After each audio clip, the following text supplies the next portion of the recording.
Evangelho de João, capítulo 15, a partir do versículo 18, que diz, eu vou ler na versão NVI: Se o mundo os odeia, tenham em mente que antes odiou a mim. Se vocês pertencessem ao mundo, ele os amaria, como se fossem dele. Todavia vocês não são do mundo, mas eu os escolhi, tirando-os do mundo. Por isso o mundo os odeia. Aquele que me odeia também odeia a meu Pai. Versículo 23. Ou aquele que me aborrece, em outras traduções, também aborrece a meu Pai. Nesse momento, irmãos, o Senhor Jesus já está no término do seu ministério terreno, e naquela noite fatídica, ele seria traído, ele seria entregue, ele estaria perante o Sinédrio, e antes dessas coisas acontecerem, o Senhor Jesus, ele dá uma série de instruções aos seus discípulos, mostrando como seriam as coisas que estariam por vir. E uma dessas instruções, a qual nós nos atentamos nessa noite, é sobre o ódio do mundo ao Evangelho, ou o ódio do mundo a Cristo, ou a sua palavra, ou aos seus seguidores. O Senhor Jesus, ele nos mostra que o mundo é hostil a nós pelo simples fato de sermos cristãos. O mundo é hostil a nós pelo simples fato de sermos seguidores de Cristo. E o Senhor Jesus nos alerta sobre isso. Ele fala que aqueles que o seguirem experimentarão nessa vida terrena a hostilidade do mundo, o ódio do mundo. Nós veremos alguns outros textos também que mostram outros motivos do mundo odiar o Evangelho, do mundo odiar a Cristo e, consequentemente, a nós. E nessa ocasião, o Senhor Jesus, ele alerta que desde aquela época e até o seu retorno, até a sua volta, o mundo seria hostil ao Evangelho. O mundo seria hostil à sua mensagem. E de fato é assim. O mundo odeia o Evangelho. O mundo é hostil ao Evangelho. O mundo resiste à mensagem do Evangelho. De modo que, se o Espírito Santo não intervir no coração do incrédulo, ele jamais se renderá à cruz de Cristo. O mundo resiste à mensagem do Evangelho. O mundo se opõe ao Evangelho e demonstra isso através do seu procedimento de vida. O mundo demonstra essa oposição ao Evangelho num proceder que não glorifica a Deus. É um pensamento que não glorifica a Deus. São modos de pensar, são modos de viver, são modos de ver as coisas, de reconhecer as coisas, de responder às coisas, que glorificam mais a criatura do que o Criador. Isso é resistência à mensagem do Evangelho. Se nós nos atentarmos ao versículo 19, veja comigo, o versículo 19 nos mostra que o mundo odeia odeia o Evangelho porque o Evangelho mostra a tolice das buscas terrenas. Se vocês pertencessem ao mundo, ele os amaria. Então é algo como que seguir a boiada aqui. Se vocês pertencessem ao mundo, ele os amaria. Se vocês nadassem na mesma direção que o mundo nada, ele os amaria. Mas vocês foram convidados a pensar fora da caixa. Vocês foram convidados a remar contra a maré. E é por isso que vocês não são do mundo. Eu os tirei do mundo. Eu os escolhi. E é por isso que o mundo os odeia. O Evangelho mostra que as buscas terrenas, as buscas dos incrédulos, as buscas do mundo, não passam de tolices. Quando nós falamos de buscas, eu me lembro do Steve Jobs. Ele que foi um dos maiores empresários, não é, da nossa geração, um grande inventor, fundou uma empresa gigantesca, ali na garagem da sua casa, se tornou um dos homens mais ricos do mundo, bilionário, revolucionou, não é, o ramo da informática, da telefonia, com a criação do iPhone, do iPad e tudo mais. Isso fez dele um homem notório no ramo dos negócios. Mas nada disso teve relevância diante de um câncer de pâncreas que ceifou a sua vida, quando ele tinha apenas 56 anos de idade. E ali no leito de morte, Steve Jobs, ele proferiu as suas últimas palavras, e são essas: cheguei ao auge do sucesso no mundo dos negócios. Nos olhos dos outros, a minha vida é um epítome do sucesso.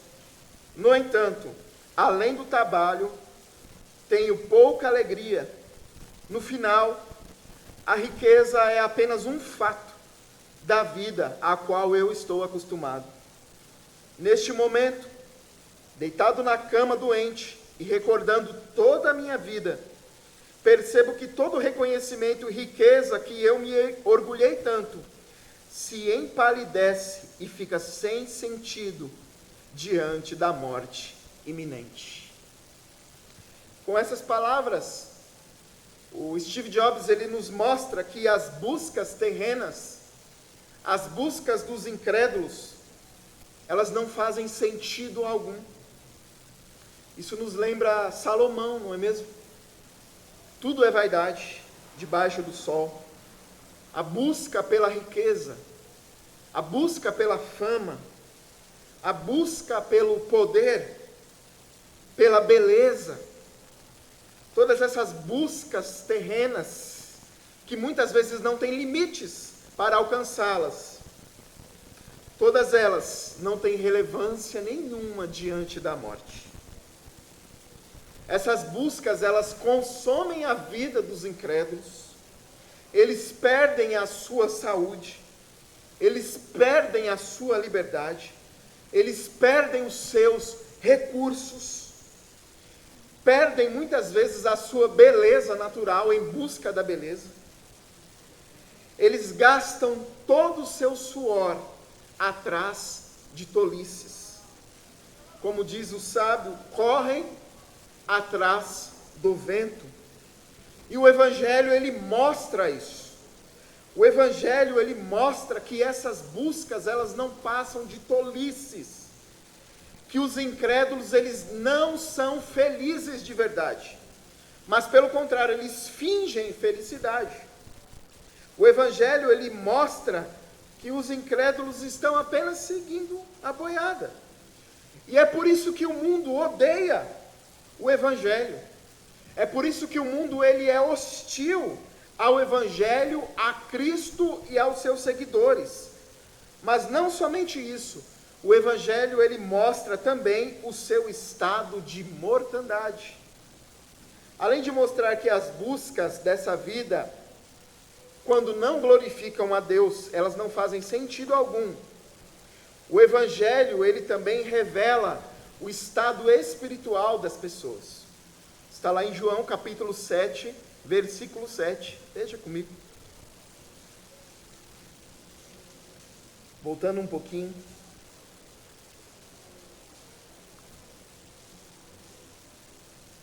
Não pode o mundo odiar-vos, mas a mim odeia.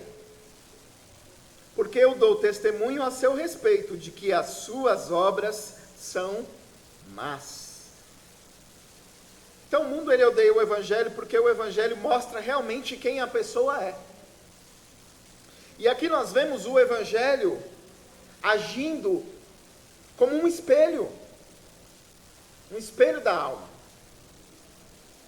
Então, quando o homem natural, quando o incrédulo, o homem sem Cristo, ele olha para o Evangelho, para o conteúdo dessa mensagem, para esse espelho da alma, e ele vê a si mesmo, ele vê as suas obras más, ele vê o seu pecado, ele imagina, isso não é para mim. Ele vê o seu estado de mortandade, ele vê a sua real face, espiritualmente falando. O Evangelho faz isso. A mensagem do Evangelho, ela confronta, ela mostra que o homem natural, ele vive em escravidão. Ela mostra que o homem natural está longe de Deus. Ela mostra a longura que esse homem se encontra do Senhor. Ela mostra que ele vive não para a glória de Deus, mas que ele vive para a sua própria glória, para satisfazer os seus próprios desejos. Não é uma mensagem que massageia o ego, mas é uma mensagem de urgência. E nós, como igreja fiel de Cristo, precisamos resgatar essa mensagem de urgência. Não simplesmente resumir essa mensagem a um Jesus te ama, mas resgatar a urgência dessa mensagem a ponto de mostrar que essa pessoa é filho da desobediência, é filho da ira, está em inimizade com Deus, e se morrer sem Cristo, passará a eternidade sem Cristo. É uma mensagem urgente. É uma mensagem que revela que lá no porvir haverá um tormento eterno, que lá no porvir haverá condenação eterna, que lá no porvir as coisas não terão volta, não haverá segunda chance, não haverá privilégios, não haverá subornos, não haverá como voltar. A mensagem do Evangelho carrega no seu bojo essa urgência, e nós precisamos resgatar isso. A mensagem não pode mudar, o conteúdo não pode mudar. Paulo diz que mesmo se anjos apresentem outro conteúdo, que seja rejeitado, que seja ignorado. Mas o que os falsos mestres fazem hoje em dia, irmãos? O que os pregadores, os massagistas do ego, o que eles fazem hoje? O extremo oposto. Eles diluem o conteúdo do Evangelho de modo que ele fique a gosto do freguês. Eles transformam a mensagem do Evangelho, porque o que importa para essas pessoas é a aglomeração, é multidão, é quantidade. É isso que eles fazem. Alteram o teor da mensagem para que a mensagem ela se torne mais palatável, para que a mensagem se torne mais agradável aos ouvidos. E esse evangelho ralo, esse evangelho diluído, tem atraído multidões, porque é isso de fato que as pessoas querem ouvir. As pessoas querem chegar numa igreja, sentar num banco e ouvir que elas são, você é filho do rei, né? Tudo vai ficar bem para você, você nasceu para vencer, a sua vitória é para hoje, né? Não é isso que essas pessoas pregam por aí? Certo pregador, ele chegou a dizer que você é o ponto fraco de Deus. Olha só. Deus é todo poderoso, mas você é a fraqueza de Deus. Você é o ponto fraco de Deus. Outro disse que Jesus não te culpa pelos seus pecados, porque Jesus, ele te conhece. E se ele estivesse lá no jardim, sabe o que ele teria feito? Ele teria comido a fruta também. Irmãos, por incrível que pareça, esses pregadores arrebatam multidões na internet, arrebatam multidões nas suas congregações. Eles fazem isso porque são pregadores sensacionais aos olhos dos incrédulos. Deus, a mensagem do Evangelho, o centro dela é Cristo. De Deus, o centro é Cristo, mas de Jesus, você é o centro. E essas mensagens, elas arrebatam as pessoas, porque as pessoas choram com essas mensagens. Porque eles estão pregando aquilo que eles querem ouvir. É assim o estado que se encontra muitas igrejas no Brasil e no mundo afora. E uma parcela expressiva da membresia dessas igrejas é composta por incrédulos, por pessoas que nunca ouviram do Evangelho. Essas igrejas, elas podem estar cheias, lotadas, mas de incrédulos, de ímpios, porque são pessoas que foram atraídas por aquilo que agrada a elas. Elas nunca ouviram falar do Cristo da cruz. Elas nunca ouviram falar do Evangelho da cruz. Elas só ouviram esse Evangelho diluído.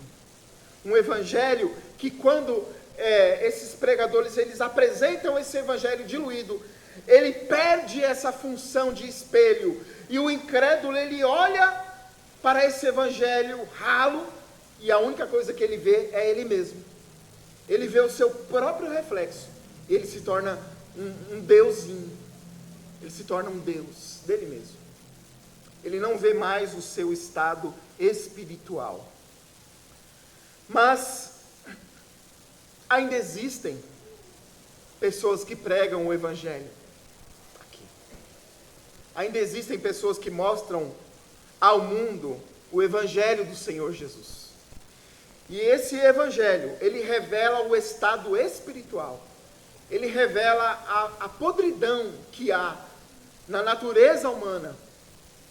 E a necessidade urgente dessa pessoa buscar a Deus, e se lavar, e se limpar, e se render aos pés da cruz. Mas não é isso que as pessoas querem. E é por isso que o mundo odeia o Evangelho, porque ele revela o seu estado espiritual. Mas existe outro motivo. Está lá em Lucas, capítulo 9, versículo 23. Evangelho de Lucas, voltando um pouquinho. Capítulo 9, versículo 23. Por que o mundo odeia o Evangelho? Porque o mundo odeia a Cristo. Porque ele exige renúncia. Se alguém quer vir após mim, negue-se a si mesmo. Tome cada dia a sua cruz e siga-me. O abandono dos velhos hábitos é algo que está entranhado na mensagem do Evangelho. Não há como seguir a Cristo sem arrependimento. E o arrependimento, ele requer necessariamente a renúncia. Não é? Tem que abandonar. Tem que deixar para trás. Tem que cortar. Como disse o Senhor, a mão que te faz pecar, o olho que te faz cair, é melhor arrancar e entrar no céu sem eles do que no inferno com eles.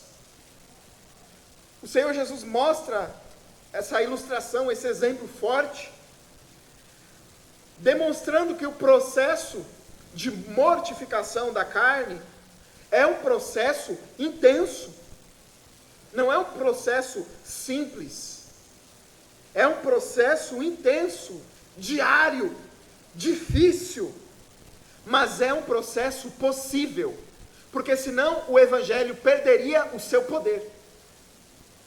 Mas se Cristo verdadeiramente vos libertar, sereis livres. Nós cremos nisso, no Cristo que liberta, no Cristo que é maior do que os vícios, no Cristo que é maior do que a nojeira, do que o lamaçal desse mundo. Nós acreditamos nisso, e por isso nós vivemos, e é por isso também que nós não podemos desistir diariamente de renunciar. O mundo não quer renunciar, refrear a devassidão do velho eu, negar o velho homem que está em nós.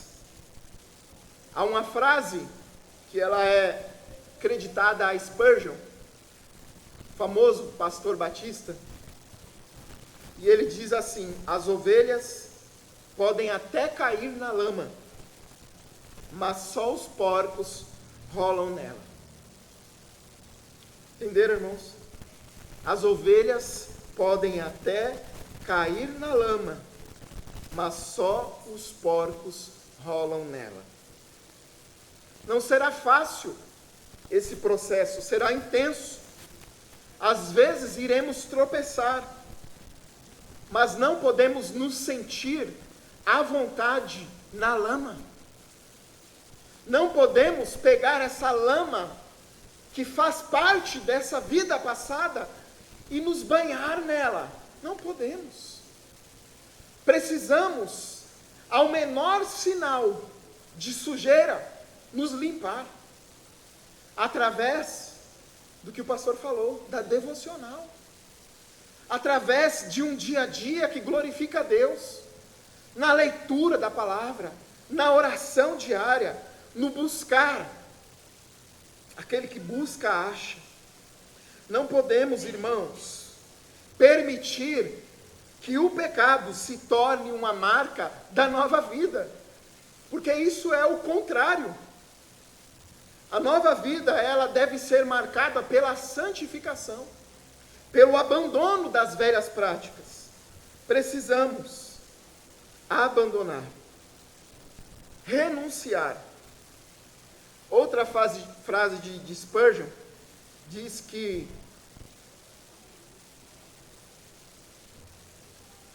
nós devemos tomar cuidado com o pecado. Cuidado com o pecado.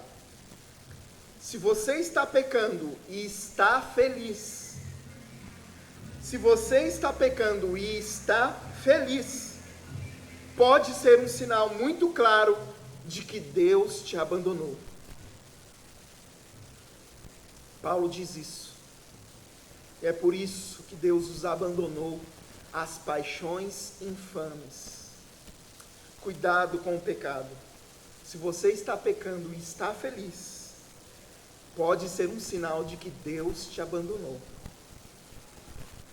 Mas se a culpa vem, se a tristeza vem, se você sente um incômodo por aquela sujeira, ainda há tempo de renunciar. Ainda há tempo de limpar. Cultivar uma vida santa, uma vida separada, uma vida especial, exige de nós firmeza, exige de nós renúncia, exige de nós esforço, empenho. Precisamos lutar por isso. Ser homem de verdade, ser mulher de verdade, e Deus estará conosco nessa batalha. Ele nos ajudará. Mas o mundo não quer renunciar. E é por isso que o mundo odeia o Evangelho. É por isso que existem igrejas de todas as formas e cores. Igrejas que se adaptaram a uma vida sem renúncia. igrejas que se adaptaram a um caminhar cristão que descarta qualquer processo de santificação. Existe até a igreja do unicórnio, não é? A igreja do arco-íris, que é mais baseada na ideologia do Lulu Santos do que na Bíblia. Consideramos justa toda forma de amor, não é? Não é assim que eles pensam? Não é nisso que nós cremos, não é assim que nós pensamos. As bandeiras que eles levantam não são as mesmas que as nossas. Não somos melhores que eles, por isso. Mas precisamos renunciar. Teve um pastor que, numa determinada ocasião, ele foi repreendido porque ele usou o termo LGBT. E agora não é mais LGBT, é LGBTQI+. Difícil gravar, né? Quando a gente está se acostumando com uma coisa, eles inventam mais coisas. Mas nós percebemos nesses grupos, nessas minorias, não é? Como eles se definem, que há mais uma luta por uma ideologia partidária do que por uma renúncia na vida cristã. Há mais uma defesa pelas bandeiras que eles erguem do que pela renúncia que é exigida através do Evangelho do Senhor Jesus. Sem a santificação, ninguém verá a Deus. É isso que o Evangelho diz. E não podemos mudar isso. Não podemos transformar o Evangelho para que ele fique mais palatável. Não podemos atualizar, não é? Podemos atualizar a Bíblia para incluir pessoas. Podemos fazer isso. Essa é uma mensagem moderna. Essa é uma mensagem atual. É uma mensagem inclusiva, não é? Mas o cristianismo sempre foi inclusivo. Venha como está. Venha. Mas não permaneça como está. Essa é a grande diferença. Precisamos renunciar para que a nossa vida aqui seja um espelho da glória de Deus para o mundo que está perdido. Amém? Ainda, irmãos amados, um outro motivo que está lá em 2 Timóteo, capítulo 2, versículo 9. Um outro motivo pelo qual o mundo odeia o Evangelho. É hostil ao Evangelho. Veja o que Paulo diz: pelo que sofro trabalhos e até prisões, como um malfeitor, mas a palavra de Deus não está presa. Por que o mundo é hostil ao Evangelho? Porque o Evangelho pode trazer sofrimento. O Evangelho, irmãos, em algumas ocasiões, ele pode nos trazer sofrimento. Seguir a Cristo pode nos trazer hostilidade. Seguir a Cristo pode nos trazer ódio de graça. Não precisa fazer nada. Você será odiado como um malfeitor. Foi o que aconteceu com Paulo. Mas a palavra de Deus, ela não está presa. O Evangelho pode fazer isso. Ele pode trazer sofrimento na vida dos servos de Deus. E o que os pregadores famosos, né? Os pregadores Nutella, têm pregado? O que o crente Nutella gosta de ouvir. Que nessa vida vai ser tudo flores, né? Nessa vida vai ser tudo maravilha. Afinal, você veio para o lado de Deus, então você está no time de Deus agora. Então as coisas precisam mudar. Então você vai ser abençoado nisso, vai ser abençoado naquilo. E de fato, nós já alcançamos em Cristo todas as bênçãos. Em Cristo nós somos abençoados. Em Cristo nós somos mais que vencedores. Mas, ainda assim, podemos sofrer nessa vida perseguição. Podemos sofrer nessa vida hostilidade. No mundo tereis aflições. O autor aos Hebreus, ele nos diz que muitos cristãos experimentaram escárnios, açoites, cadeias, prisões. Outros foram apedrejados, cerrados ao meio, mortos ao fio da espada. Andaram vestidos de peles de ovelhas, desamparados, tentados, aflitos e maltratados. Homens e mulheres dos quais o mundo não era digno, errantes pelo deserto e montes e pelas covas e cavernas.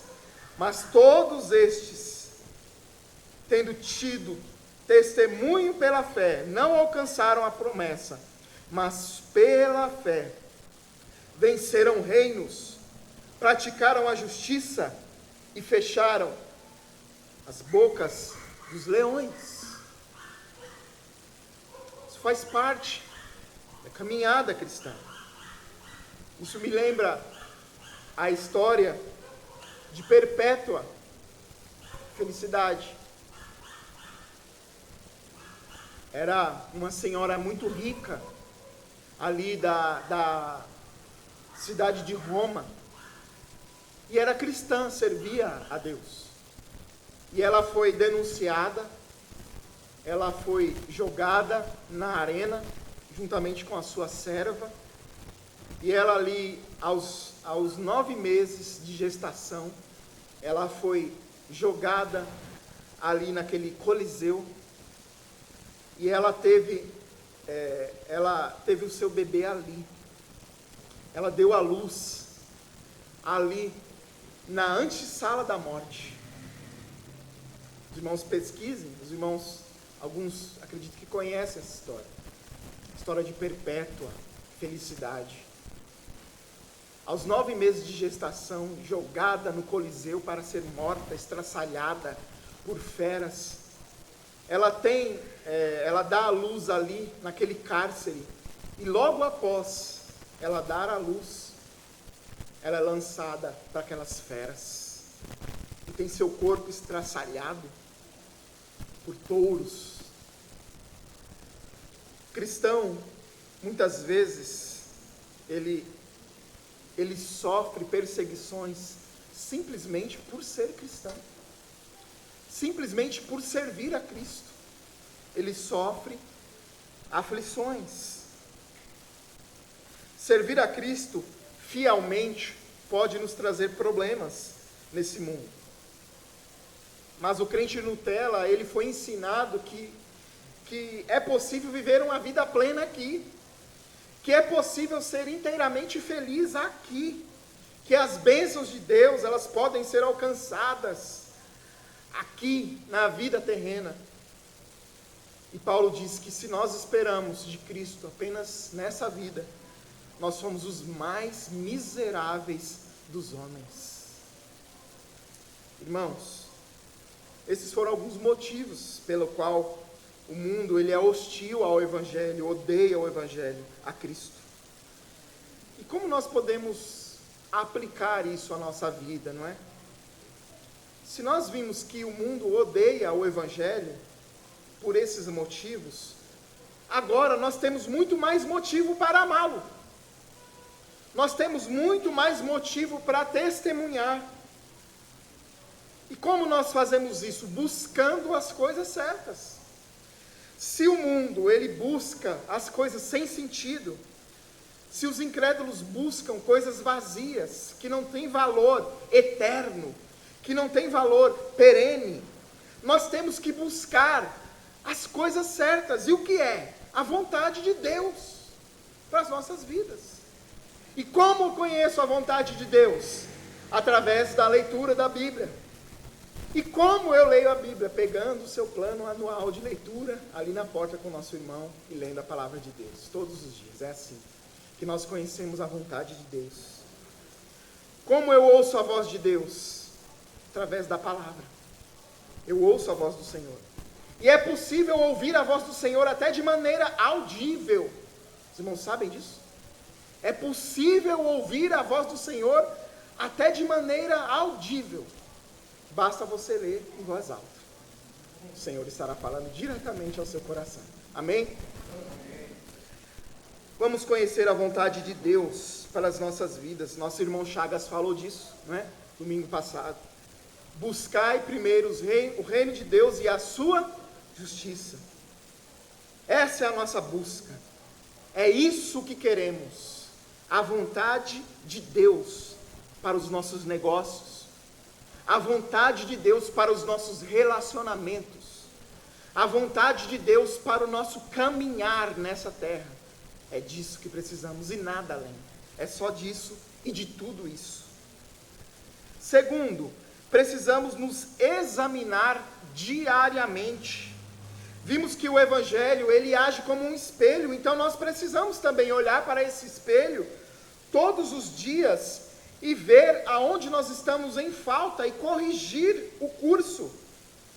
Precisamos. Paulo diz, examine-se, pois, o homem a si mesmo. Esse texto ele é lembrado todos os meses na ceia. Precisamos nos examinar sempre. Olhar para dentro do nosso eu. Perguntarmos aonde nós temos desagradado o Senhor e mudar o curso. Tem um livro que é extraordinário, que diz, o autor não me vem à mente agora, mas ele diz, em seus passos, o que faria Jesus? Em seus passos, o que faria Jesus? Então nós somos convidados a mudar a nossa trajetória, a nossa maneira de caminhar, olhando para o Evangelho, olhando para esse espelho diariamente, esse espelho que causa pavor no homem natural, esse espelho que é rejeitado com hostilidade pelo mundo. Nós precisamos nos examinar. Terceiro, a nossa caminhada deve ser marcada pela renúncia até o fim. Muitos renunciaram no começo, mas pararam. Muitos renunciaram no primeiro amor, mas desistiram. Precisamos continuar, buscar a renúncia todos os dias, até o fim das nossas vidas. Não serão poucos os convites que chegarão até nós. Não serão poucas as mensagens, as ideologias, as ideias, os chamados, as ilusões, as fantasias. Todos os dias seremos bombardeados por dardos inflamados que tentarão tirar o nosso foco da mensagem do Evangelho. Mas precisamos renunciar, porque o Senhor estará conosco todos os dias, até a consumação dos séculos. Ele está conosco, e Ele nos ajuda, Ele nos mantém de pé, Ele coloca o nosso rosto, ergue o nosso rosto, para que a nossa vereda resplandeça como luz da aurora. E por último, irmãos, precisamos também estar preparados para sofrer por causa do Evangelho. Não devemos buscar o sofrimento, não é? Existe uma congregação lá nos Estados Unidos que os fiéis, olha só o que eles fazem. Eles pegam serpentes venenosas e brincam com ela, numa alusão àquele texto que diz que pegarão em serpentes e não morrerão. E numa determinada ocasião o pastor estava com aquela serpente no púlpito como se ela fosse um cipó, e ele levou uma mordida e ele quase veio a óbito, foi parar no hospital. Nós não devemos buscar o sofrimento, não é? Nós não somos masoquistas. Nós devemos buscar viver em paz, inclusive com os incrédulos, buscar a paz com os homens. Mas precisamos ter isso em mente, de que se a dor vir, se o sofrimento vir, nós enfrentaremos ele, não sozinhos, mas com o Senhor Jesus ao nosso lado. Houve um tempo em que homens buscavam o sofrimento lá atrás, lá no passado, como uma forma de tentar alcançar algum tipo de santificação. Eles ficaram conhecidos como os santos do deserto, né? Ou os padres do deserto. Santo Antão, do deserto, subiu numa coluna e ficou lá por mais de 30 anos, num estado de eremita. Outro, chamado São Macário, do Egito, ele queimava os próprios dedos com vela, tentando de alguma forma agradar a Deus, através da dor, não é? Isso deu origem ao movimento asceta, né? Ao movimento monástico, que até hoje é defendido num ramo do catolicismo, não é? A dor, o sofrimento, o flagelo, como uma forma de alcançar a santificação, mas não é assim. Nós não devemos buscar o sofrimento, mas se o sofrimento ele vir por causa de Cristo, nós iremos acatá-lo com serenidade, nós iremos acatá-lo com seriedade e com esperança de que dias melhores virão. Amém?